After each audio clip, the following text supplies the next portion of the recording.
정호김 전 의원 연결해서 오늘 아침에 쏜 거 이렇게 왜 자꾸 쏴대는지. 네. 네, 정 의원님. 네네. 안녕하세요. 이봉규 TV 연결됐습니다. 네. 네. 아니 이게 어떻게 된 겁니까? 또 쐈네요 오늘. 이거 네네. 이틀이 하루가 멀다 하고 막 쏴대는 게 이거 김정은이가 제정신이 아닌 것 같은데요. 어떻게 보십니까? 목적이 있나요? 제정신이 아닌 게 아니고요. 네. 상당히 전략적으로 움직이는 거예요. 아 이게 막 미쳐서 쏴대는 게 아니라 아닙니다. 계산, 왜냐하면 치밀한 계산에 의해서 그렇습니다. 네. 그러니까 명분은 지금 한미 그 연합훈련, 네. 소위 그 UFG 울지 프리덤 가디언을 그렇지. 대폭 축소시킨 네. 그 동맹 훈련에 대한 불만으로 지금 그 단거리 탄도 미사일 발사 시험을 계속하고 있는 건데요. 예. 이게 겉으로는 지금 그렇게 얘기하고 있죠. 예. 이스칸데르급으로 사실 방어가 상당히 어렵다라는 얘기가 벌써부터 나오고 있잖아요. 네, 이 쏜 거요. 예. 네, 그러니까는 일단 그 연합훈련을 빌미로 해서 이걸 쏘므로써 예. 또 이 상당히 좌편향적인 한국 정부가 예.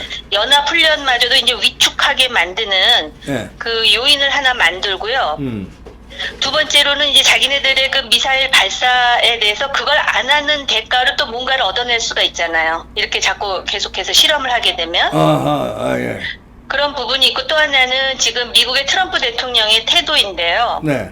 이거 단거리 미사일은 자기는 별로 신경 안 쓰고 뭐 김정은을 신뢰한다 이런 소리를 계속 하잖아요.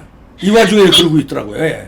이게 전략적 함의가 뭐냐면은 미국 본토에는 안 갈지 모르지만 지금 한반도에 대해서 확실하게 요격할 수 없는 탄도 미사일 개발에 성공했다라는 얘기 아닙니까? 예. 북한으로서 예, 성공한 거죠. 예. 예, 그러면은 뭐 한국은 말할 것도 없고 주한 미군도 지금 대상이 될 수밖에 없죠. 그렇죠. 예.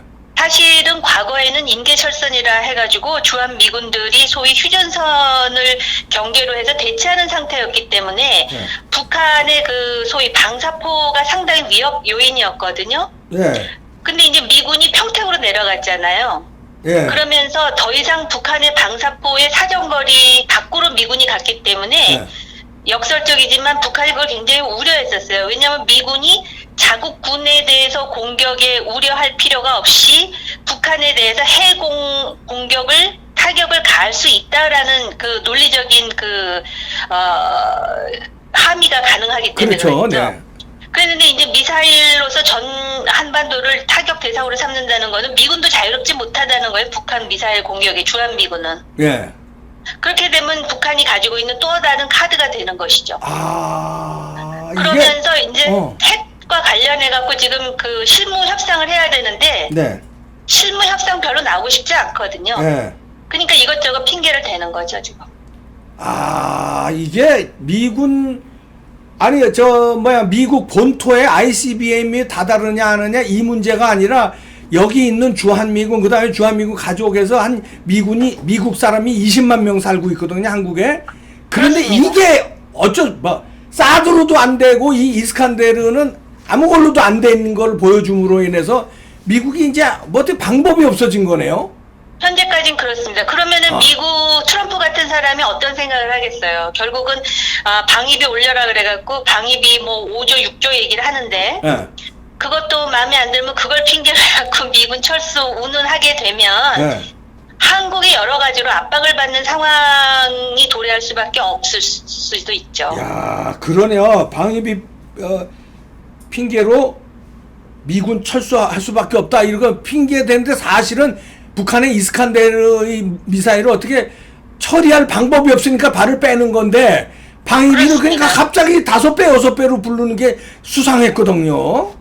아니 물론 미국으로서는 미래의 중국을 견제하기 위해서 평택이라는 그 지역적인 그런 함의가 매우 그 소중하긴 하죠. 전략적인 요충지이긴 하지만 미국 대통령도 미국인들이 선거로 뽑는 거기 때문에 유권자들의 입장을 무시할 수가 없는데 지금 자국의 아들 딸들이 북한 핵에 인질이 된다라고 한다면 유권자들이 표를 주겠습니까? 그리고 트럼프는 모든 걸 돈으로 계산하는 사람이기 때문에 그렇게 되면은 결국은 뭐 좀 더 빠져서 일본이나 괌 정도 가 있으면서 자기네들 무기 개발해갖고 북한을 원거리 타격할 수 있다 이런 계산을 안 하겠어요. 더군다나 한국이 그렇게 미국의 미국이 친해지고 싶은 그런 우방이라고 볼 수 있겠습니까? 지금 여러 가지 요인으로 볼 때. 그런 상황이 자꾸 오고 있는 거예요. 야, 이게 우리로서는 참 무서운 상황인데요. 우리로서도 북한의 이 쏴대는 이스칸데르 미사일을 막을 힘이 없는데 미군도 못 막는다. 그래서 아니요, 그러니까 그거를 예. 아는 미국 트럼프는 방위비 협상을 5배, 6배 뻥튀기로 부르면서 그거 핑계대고 나간다. 가족도 다 뺀다. 그 다음에는 뭐 속수무책이 되네요. 아니 그러니까 물론 지금 미국이 그런다는 게 아니라 우리가 그럴 가능성이 상상력을 있다는 원하는 거죠. 거지만 워싱턴 백악관에 앉아 있는 사람들은 그런 생각을 하고도 남겠죠. 지금 그런 상황 아니겠습니까? 그렇기 때문에 지금 미국으로서는 지금 북한도 그렇고 또 중국하고의 관계도 안 좋고 중러 간의 저런 식의 어떤 미국에 대한 견제도 못마땅하기 때문에 한미일이 협력해야 된다 그러는데 지금 요새 뭐 한일 간의 갈등 때문에 지소미아를 파기한다는 소리가 나오잖아요. 근데 그 지소미아의 주요 역할 중에 하나가 바로 북한의 미사일 정보를 공유하는 것인데 지금 뭐 단거리 미사일에 대해서 지금 한국도 그렇게 별 반응을 보이지 않고 미국도 지금 애써 외면하는 거는 국내 정치 때문에 그런 거예요. 미국은 대선이 있고 우리는 지금 한일 관계 가지고선 지금 뭐 그 소위 반일 감정 증폭시켜가지고 여러 가지 국내 정치적 효과를 생각하지 않겠습니까? 그러니까 그런 상황에서 사실은 이런 어떤 국제정치나 지전력적인 요소가 외면당한다라는 거는 참 갑갑하죠. 야, 그러니까 북한이 자꾸 이 거리도 그렇고 이게 이런 걸 다 가지고 치밀하게 움직이는군요. 그러니까 그 김정은이 나이에 비해서 그리고 국가 경영 능력이라는 것, 뭐 인민들을 배불리 먹여 살리고 민생과 복지 이런 거는 거의 젬병 수준인데 자기 정권을 유지하기 위해서 어떤 식의 장난을 쳐야 되는지에 대해서는 아주 빠꿈이에요. 그러니까 지금 그대로 하고 있고 또 지금 김정은 밑에서 참모 역할을 하는 사람들이 수십 년 동안 그것만 해온 사람들이기 때문에 그러니까 단거리 이스칸데르급을 확실히 개발하면 여기서 뭐 사드 아니라 뭐를 갖다 놔도 또 힘들 것이다. 그리고 우리나라 뭐 옛날부터 코리안 MD라든지 무슨 킬체인 말만 했지 지금 진전이 없잖아요. 그리고 결국 요번에 그 자기네들이 빌미로 삼는 동맹 19의 2라고 하는 것도 그 소위 우리가 전시작전 통제권을 환수 받아가지고 한국 중심으로 방어하는 것을 연습하는 것인데 그것도 이제 불만이라 그러면서 저런 식으로 도발을 하기 때문에 상당히 그 한국이 어떤 전략적인 그런 어떤 그 장거리 계획이라든지 미래 전략이라든지 이러한 것이 없다면 계속해서 그 인질 상태를 벗어나기 힘든 것입니다. 그러니까 그 전시작전 인계 훈련을 해주는 것도 미국이 이제 여차하면 한국한테 작전권 이양하고 빠져나가자 이런 그 미리 그냥 대비 훈련 해주자 이런 포석도 있네요. 글쎄요, 근데 이제 솔직히 이제 우리가 좀 더 주도적으로 전시작전 통제권을 우리가 환수 받아서 나름대로 그 군이 어떤 책임감과 애국심을 가지고 그 어느 정도 능력을 고양한다라는 측면에서는 순기능이 있을 수 있는데요. 그러려면 우리가 제대로 하는지 훈련을 해야 되지 않습니까? 근데 그 훈련하는 자체를 가지고 지금 시비를 거는 거고요. 과연 지금 우리가 소위 이제 북한에 대한 그런 어떤 정보 능력이라든지, 그러니까 한마디로 사람으로 치면 눈이 아직도 없는 상태인데, 이걸 이렇게 서둘러서 해야 되나라는 신중론들이 그 군 예비역을 중심으로 해서도 나오고 있는데, 그걸 또 완전 무시할 수 있는 의견이 아니잖아요.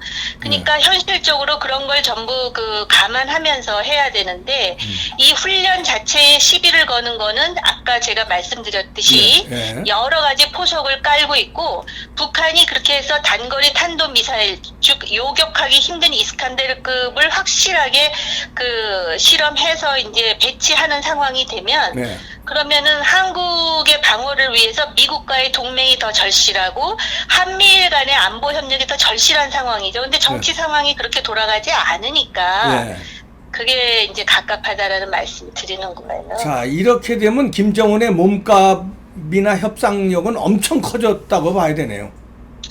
그렇죠. 근데 이제 한편으로는 이런 면도 있어요. 나 이 정도로 내가 무섭거든 하고 나 좀 봐줘라고 하는데 각자 지금 정신없이 바쁘거든요. 트럼프는 내년 대선에다가 지금 그 총기 난사 사건 때문에 정신이 없는 상황이고 한국 정부는 지금 일본과의 그런 갈등 그리고 내년 총선 때문에 정신 없는 상황이고 그런 상황에서 잘 안 봐주면 더 센 걸 터뜨릴 가능성도 있죠. 아, 그러네요. 야, 진짜 벼랑 끝에 내몰린 한국이 돼버렸네요. 예, 그러니까 이제 정치인들은 정치인들대로 자기네 동력에 의해서 그렇게 움직이더라도 군이나 국방을 담당하는 사람들이 자기 몫을 하면 돼요. 그런데 요새 군이나 국방부의 소위 그 고위 인사라고 하는 사람들의 행태를 보면 완전히 그 정치권의 종속 변수처럼 돼가지고 신뢰를 잃은 상태 아닙니까? 그렇죠. 그리고 이제 이런 상황이 되면 과연 우리나라 안보에 대해서 정부를 신뢰할 수 있다 이런 그 믿음을 갖고 있는 사람이 몇이나 되겠습니까? 그러다 보니까 자꾸 미국에 의존해야 된다라는 의존 논리가 생기는데 사실은 미국으로부터 좀 더 뭐 자주라는 말들 많이 쓰는데 그 자주 독립 뭐 자주 국방을 하려면 이런 상태로 하면은 오히려 더 의존적인 국방이 될 수밖에 없어요. 그렇죠. 우리 능력이 아직 거기까지 안 되니까요. 그걸 자꾸 김정은이가 보여주고 있고요.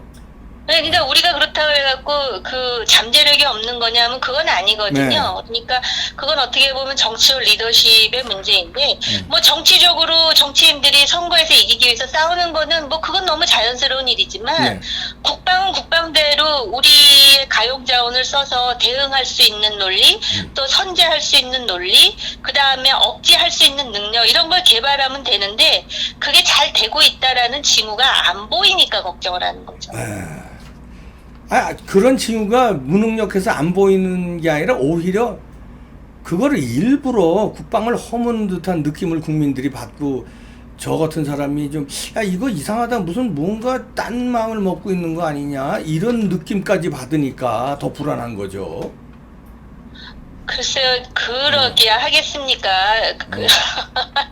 그래도 상식을 가지고 국정을 운영할 거라고 보는데, 그래도 상식으로 이해 안 되는 점이 많아서요. 예, 그러니까 이제 바로 그렇게 신뢰를 못 주는 거는 그만큼 능력이 없다라는 뜻이고요. 그 다음에 우리 이 국민 정치라는 것도 그렇고 안보라는 것도 그렇고 경제와 같이 심리적인 요인이 많이 작동을 하는데 결국은 통합을 해서 뭐 대일 관계도 그렇고 대북 관계도 그렇고 우리가 이렇게 자신 있게 할 수 있다라는 자신감과 응집력을 보여줘야 되는데 자꾸 이렇게 진영 논리로 갈라치기를 해갖고 내년 선거에 활용하겠다라는 생각이 우선이기 때문에 그들이 가지고 있는 상식이 잘 안 보이는 부분도 있고 또 하나는 이념적으로 요새는 저도 개인적으로 그런 생각이 들어요. 그러니까 이게 상식과 어떤 현실이라는 차원에서 국정을 운영해야 되는데 이념에 아직까지도 매몰되어 있는 건가? 그렇기 때문에 일본과의 어떤 무역 갈등을 얘기하면서 남북 평화 경제로 해결할 수 있다는 말을 하는 거 아닌가? 그러다 보면은 북한이 저렇게 미사일 도발을 하는 것도 가볍게 생각하는 거 아닌가? 오히려 저 미사일은 우리를 겨냥해서 쏘는 것에도 불구하고 위기의식을 덜 느끼는 거 아닌가? 이런 걱정을 할 수밖에 없는 것이죠.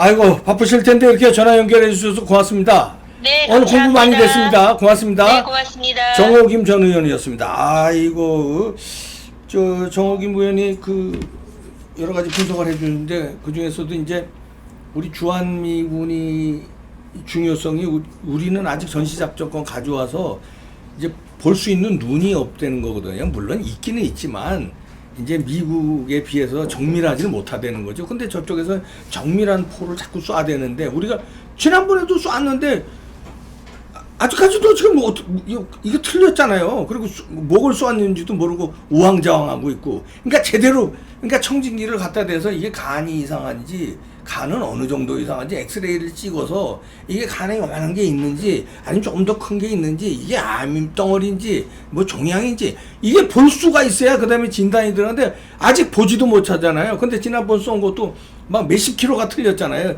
떨어지는 지점이 몇십 킬로 틀렸다는 거는 엄청난 우리로서는 위협이거든요. 저게 어디 떨어진지를 알아야 그 다음에는 쏠 기미가 있으면 거기를 원천 타격하든지 그 대응을 하는데 대응을 못 한다는 거예요, 지금. 근데 지난번에도 지소미아 이거 좀 폐기하면 안 되는 게요. 일본에서 정보를 줘가지고, 이거 660km 쐈다. 그리고 궤적은 어디서 어디까지더라. 이걸 일본에서 제공해 줬어요. 그런데 일본과 우리가 지소미아라는 게 한일 군사 정보 교환해주는 협정이거든요. 그러면 지소미아 폐기하자고 일본에서 나와도 우리가 아직은 안 된다. 우리 능력이 거기까지는 안 되니까 한일 외교는 나빠도 안보는 그냥 경제 외교는 나빠도 안보는 가자. 이러고 우리가 말려야 되는데 이건 반대로 우리가 지소미아 폐기하자고. 이건 누구야? 여당 핵심 최재성이라든가 뭐 이런 사람들이 들고 나와요. 문재인의 측근 핵심들이. 그러니까 나는 아까 정호김 의원은 제 의견하고 조금 다른데 저는 이게 청와대가 모르고 아마추어 국제 정세를 몰라서 이런 거를 우리 도탄에 빠뜨린다고 보지 않습니다.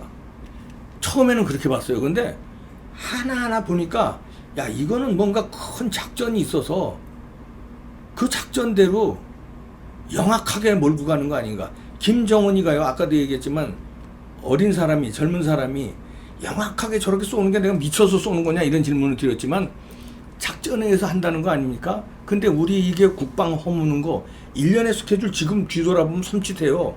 지뢰 제거하지, 예? 도로 깔지. 그 12m나 세면 공구리로 깔았어요. 흙을 갖다가. 흙으로 돼 있는 거. 그건 핑계를 뭘 댔습니까? 유해 발굴. 유해 발굴 하는데 왜 12m 폭을 깔아요? 그 탱크 두 열로 지나가게 만든 거 아니에요? 그렇게 넘어오게 만들지. 한강 하구 열지. 뭐 위에 감시 뭐 이거 서로 정보 공유하자고 그러지. 목선 왔는데도 그냥 빨리 보내고 뭐 이러지. 빈 목선 왔는데도 그 빈 목선 빨리 폐기해버리지. 그리고 무슨 함덕던지 무슨 거기 함박던지 거기가 2017년 전에는 거기에 북한군이 주둔하지 않았다는 게 사진이 나왔잖아요. 근데 2018년 사진에는 거기 북한군이 주둔하는 콘크리트 건물이 나오고. 그 1년의 이 프로세스가 이거는 아마추어 그건 몰랐겠습니까 다?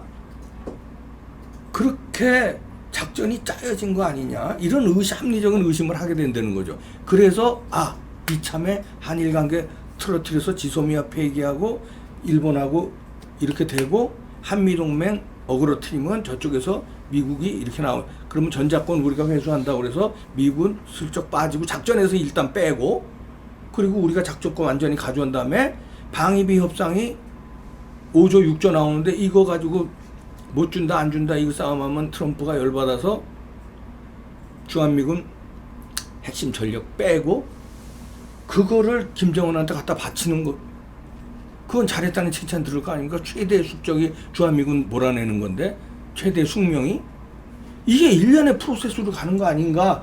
제 합리적인 추론이 왜 자꾸 그게 그 의혹이 자꾸 의혹이 아니라 이 확신 쪽으로 자꾸 이렇게 가고 있어요. 불안해요, 불안해.